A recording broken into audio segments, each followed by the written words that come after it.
نگاہیں نیچی رکھنا گھر کے مرد بھی اور گھر کی عورتیں، یہ کیوں کہا گیا؟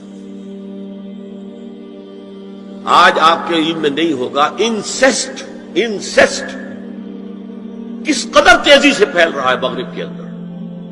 انسیسٹ کہتے ہیں باپ کا اپنی بیٹی سے ملوث ہو جانا، ماں کا اپنے بیٹے سے ملوث ہو جانا، بہن بھائیوں کا آپس میں زناکاری کرنا، یہ انسیسٹ کہلاتا ہے۔ اس وقت امریکہ میں سب سے زیادہ جو پریکٹس ہے وہ سائیکیٹرسٹ کی ہے، بڑی فیسیں ہیں، بڑی دوائیں ہیں، جو فارماسیوٹیکل انڈسٹری ہے اس میں بھی سب سے زیادہ فلرشنگ وہ دوائیں ہیں کہ جو ذہنی امراض کا، اور مجھ سے وہاں کئی سائیکیٹرسٹ نے کہا ذہنی امراض کا سب سے بڑا سبب انسیسٹ ہے۔ بیٹی سے زنا کیا ہے باپ نے، بیٹی کے دل پر جو داغ لگ گیا ہے اس کا دماغی توازن ٹھیک نہیں رہتا۔ بہن سے زنا کیا بھائی نے، اور یہ نہ سمجھیے کہ آپ کے ہاں نہیں ہو رہا، یہ وبا آ چکی ہے۔ کہیں آپ نے اخبار میں پڑھا ہوگا بیٹی نے جا کر کھانے میں خبر دی ہے کہ باپ نے میرے ساتھ یہ حرکت کی۔ یہ ساری چیزیں آج ہو رہی ہیں ہمارے یہاں، اس لیے کہ جب زنا کے جو دواعی ہیں، داعیات ہیں، جو زنا کی ترغیب ہے وہ پھیلی ہوئی ہوگی، عام ہوگی، تو راستے نکالے گا۔ گھروں میں مرد بھی اپنی نگاہیں نیچی رکھیں۔ کیا مطلب؟ باپ بھی اپنی بیٹی کو گھور کر نہ دیکھے، بیٹی بیٹی ہے، لڑکی ہے۔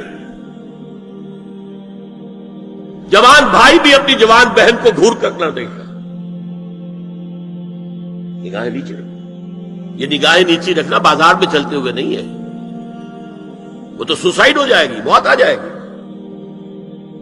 وہ گاڑی آپ کو روک دے گی۔ یہ گھر کے اندر ہے، اور اس لیے ہے کہ بہرحال باپ مرد ہے، بیٹی عورت ہے۔ میں نے آپ کو فرائیڈ کی بات بتا دی ہے، وہ تو کہتا ہی ہے کہ باپ اگر محبت بھری نگاہ بیٹی پر ڈال رہا ہے اس میں سیکس ہے، سیکس کا جذبہ ہے۔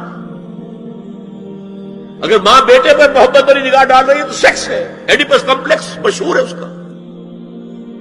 لیکن اپنی جگہ یہ ہے کہ باپ مرد ہے، بیٹی عورت ہے، بھائی مرد ہے، بہن عورت۔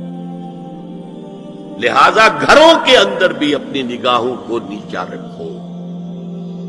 میں آپ کو قول سنا چکا ہوں مولانا فراہی کا۔ اصلاحی صاحب نے کہا، جب مولانا فراہی نے مجھ سے یہ کہا کہ اصل میں سورہ احزاب میں گھر کے باہر کا پردہ ہے اور سورہ نور میں گھر کے اندر کا پردہ ہے، تو کہتے میری آنکھیں کھل گئیں اور چابی مل گئی، کلید مل گئی ان آیات کو سمجھنے کی، ان کی اصل پس منظر کو، حقیقت کو جاننے کا راستہ کھل گیا۔ تو یہ جو ہے غض بصر، یہ باہر کے لیے نہیں ہے، یہ گھر کے اندر کے لیے۔ بیٹی کا آخر جوان ہو رہی ہے، اس کے سینے کے اوپر کچھ غبار آ رہا ہے، اس کو گھور کر مت دے، نگاہ نیچے۔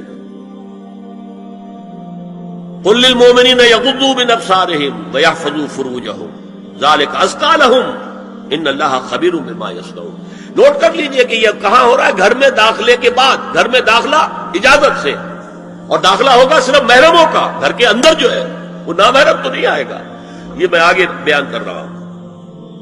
وَقُلْ لِلْمُؤْمِنَاتِ يَغْضُضْنَ مِنْ أَبْصَارِهِنَّ وَيَحْفَظْنَ مِنْ فُرُوجِهِنَّ، اور کہہ دیجئے مومن عورتوں سے بھی کہ وہ بھی اپنی نگاہیں جھکا کر رکھیں اور اپنی شرمگاہوں کی حفاظت